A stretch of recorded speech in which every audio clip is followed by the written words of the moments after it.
This is a fictional, original story created for entertainment and educational reflection.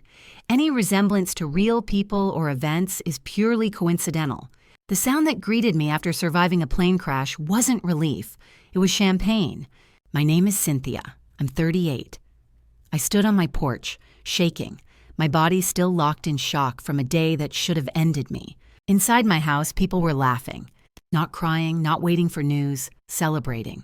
A familiar voice shouted for the bottle because my plane had finally gone down. Someone else joked about shared funds and insurance money now being theirs. I stood there listening, realizing the people I loved believed I was dead and were relieved. I had dragged myself home through exhaustion and fear, only to discover my disappearance was being toasted like a victory. That was the moment fear drained out of me and something colder took its place.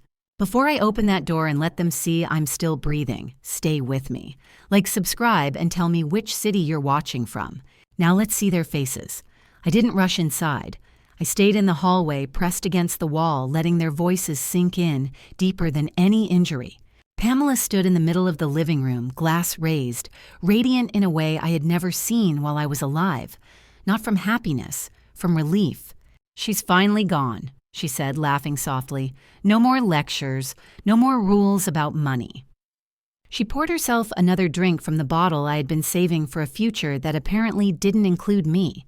She drank it slowly, like this moment deserved to be savored. Gary leaned back on the sofa, his feet already resting on my table. He laughed with the ease of a man whose problems had vanished overnight. "I don't have to worry anymore," he said. "Everything works out when luck finally shows up." They clinked glasses. I stood there, listening, realizing something that made my chest tighten. They weren't speculating. They weren't cautiously hopeful. They were certain. On the coffee table sat stacks of papers mixed in with empty plates and napkins.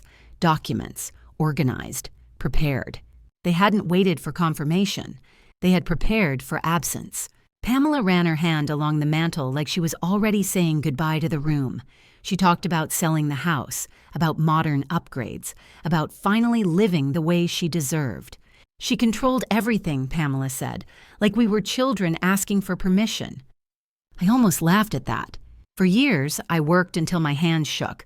I gave up weekends, relationships, quiet dreams I never spoke out loud. I told myself I was protecting my family. Standing there, I realized what I had really been doing. I had been funding resentment. Gary talked about debts disappearing, about pressure lifting, about how my absence solved problems he never intended to face. They spoke about my life like it was a closed account. I shifted slightly, my ribs protesting, and noticed the walls. Bare spaces where my art once hung. Clean outlines where something valuable had already been removed. They hadn't waited for death to begin dividing me. That was the moment something inside me changed. The pain didn't explode. It withdrew. The woman who explained herself. The woman who softened everything. The woman who kept believing love meant endurance. She didn't make it out of that hallway. I understood then that grief wasn't what they felt. It was inconvenience. And my survival was going to complicate their plans. I could walk in screaming. I could demand explanations. Neither would save me. So I breathed.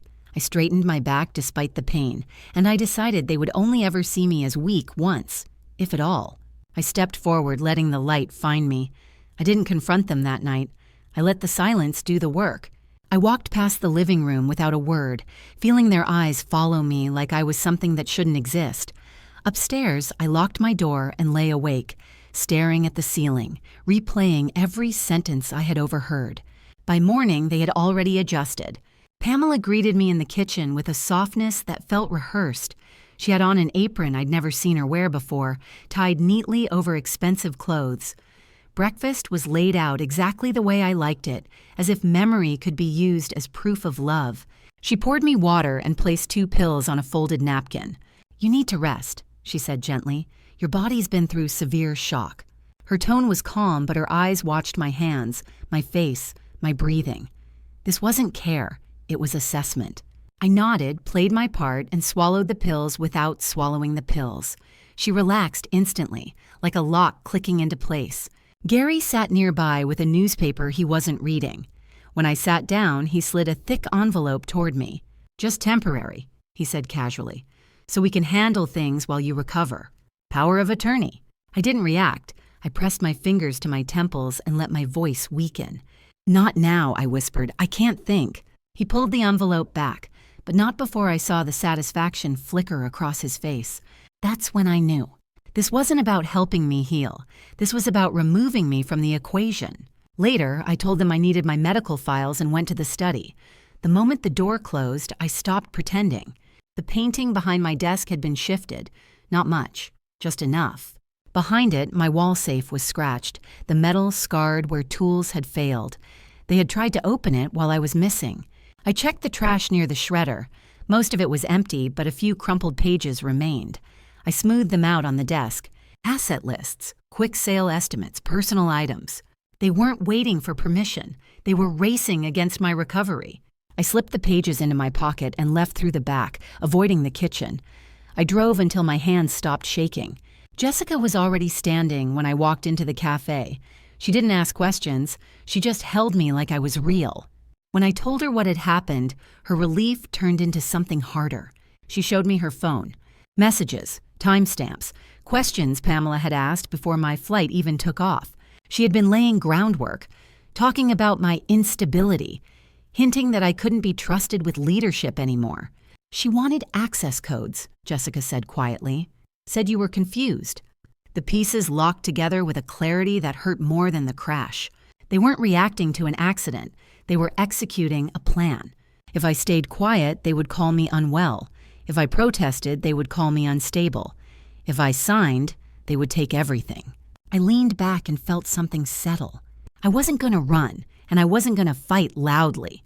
I was going to let them believe they were winning. We mapped it out slowly. Who to involve, what to document, what to wait for. I would return home. I would move carefully. I would appear exhausted, grateful, compliant. They wanted me diminished. I would give them exactly that illusion. By the time I drove back up the driveway that evening, my plan was simple. They would think they had taken my voice. They would think they had taken my strength. And when they finally reached for control, they would do it in front of witnesses. By the next evening, the house felt different, too quiet, too expectant. Pamela and Gary sat in the living room dressed like they were attending a ceremony instead of a family meeting. She wore a silk dress. He kept checking his watch. I came downstairs slowly, not in the robe they expected, but in a tailored black suit, not sharp enough to provoke suspicion, just enough to look serious. Pamela frowned for half a second, then smiled. "Are you sure you're up for this?" she asked. "You still look fragile." "I want this done properly," I said softly, "so there's no confusion later." The doorbell rang before she could respond. Arthur stepped inside with a leather briefcase and a calm expression that didn't offer comfort. He nodded at me, then turned to them without warmth. Gary jumped up immediately. "Great to see you," he said, too eager. "We're ready to move forward." Arthur placed the briefcase on the coffee table and opened it slowly. Not papers for signatures, not transfer forms. Documents. He slid the first stack toward Pamela. "These are financial records," he said evenly, "covering several years." Pamela's smile froze. Arthur continued, "They show unauthorized access, repeated withdrawals, and funds moved without consent." She opened her mouth, but no sound came out.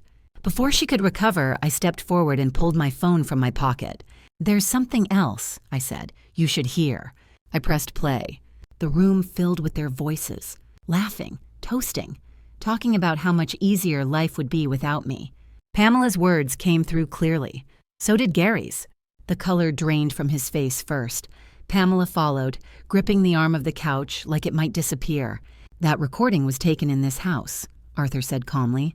"Last night." Gary stood up too fast, knocking his chair backward. "This is a misunderstanding," Pamela said sharply, turning on him. "You said it was safe." Before either of them could say more, the front door opened again. This time, the room changed completely. Uniforms filled the doorway, quiet, unavoidable. The lead officer spoke with practiced clarity, stating their names and the reason for being there. Gary started talking immediately, too fast, too loud. "She told me it was fine," he shouted, pointing at Pamela. "I didn't plan any of this." Pamela screamed back, her composure collapsing in seconds. "You're lying," she shrieked. "You pushed me into it." Their unity disintegrated in real time. I stood still, watching two people who had spent years feeding off my control tear each other apart when it vanished. As they were led toward the door, Pamela twisted around. "You set us up," she said, voice raw. "You're cruel." I didn't respond. Cruelty would have been letting them finish what they started. The door closed behind them with a final, echoing sound. For the first time since I came home, the house felt still. Not empty, clear. Arthur gathered the remaining documents and looked at me. "You did exactly what you needed to do," he said quietly. I nodded but didn't smile. Justice didn't feel like victory. It felt like gravity restoring order. I walked to the window and watched the lights disappear down the drive. The party was over. And for the first time, I wasn't the one paying for it. The house didn't echo after they left. It settled. I stood there longer than I expected, listening to my own breathing, noticing how different silence felt when it wasn't filled with tension. Not relief, not victory, just space. Arthur stayed only long enough to explain what would happen next, then gathered his papers and left without ceremony. When the door closed behind him, the house belonged to me again, but not in the way it once had. I walked through each room slowly, not to inspect damage, not to reclaim ownership, to understand what I was leaving behind. The living room still carried the faint smell of wine and anxiety. The sofa cushion where Gary always sat looked smaller now, stripped of its imagined authority. I picked up the broken glass Pamela had never bothered to clean and dropped it into the trash, listening to it clatter like punctuation at the end of a sentence. Upstairs, I paused outside my bedroom. For the first time since the crash, I allowed myself to sit on the edge of the bed and feel the exhaustion settle fully into my body. Not physical exhaustion, something deeper. I thought about the woman I had been before that flight, the one who believed responsibility meant endurance, who confused sacrifice with love, who stayed silent to keep the peace. I understood something then that no confrontation ever could have taught me. They didn't take advantage of my strength. They relied on it. And the moment I stopped carrying them, everything collapsed. Later that night, I called Jessica. I didn't describe the scene. I didn't need to. "It's done," I said quietly. She exhaled on the other end of the line, a sound filled with understanding rather than celebration. "I'm proud of you," she said, "not for winning, for choosing yourself." That mattered more than anything else. For the first time in years, I didn't feel responsible for fixing anyone else's broken expectations or emotional hunger. Plus 20 words. Before sleeping, I packed a small bag, not because I was afraid, because I was finished. In the morning, I would start making decisions based on my life, not reactions to theirs. I left the house before dawn, locking the door behind me without hesitation. There was no anger in it, no regret, only clarity. Family, I learned, isn't defined by shared blood. It's defined by who doesn't cheer when you disappear. Walking away wasn't weakness. It was the first honest boundary I had ever drawn. Months later, the house no longer belonged to anyone who mattered. I stood at the end of the driveway one last time, watching the place empty itself of meaning. The sale had gone through quietly, no speeches, no closure rituals, just paperwork and a final set of keys. What followed after that night didn't feel dramatic. It felt methodical. Consequences unfolded the way they always do when truth stops being ignored. I didn't attend hearings. I didn't need to watch anything collapse. I focused on building a life that didn't require vigilance. The money from the sale went somewhere it could no longer be twisted into leverage. I used it to create something simple and irreversible. Opportunities for people who didn't know my name. Support with no expectation of gratitude. It wasn't revenge. It was removal. I moved to a place where the noise outside was constant and predictable, instead of quiet and loaded. My mornings became slower. My decisions became lighter. I stopped explaining myself.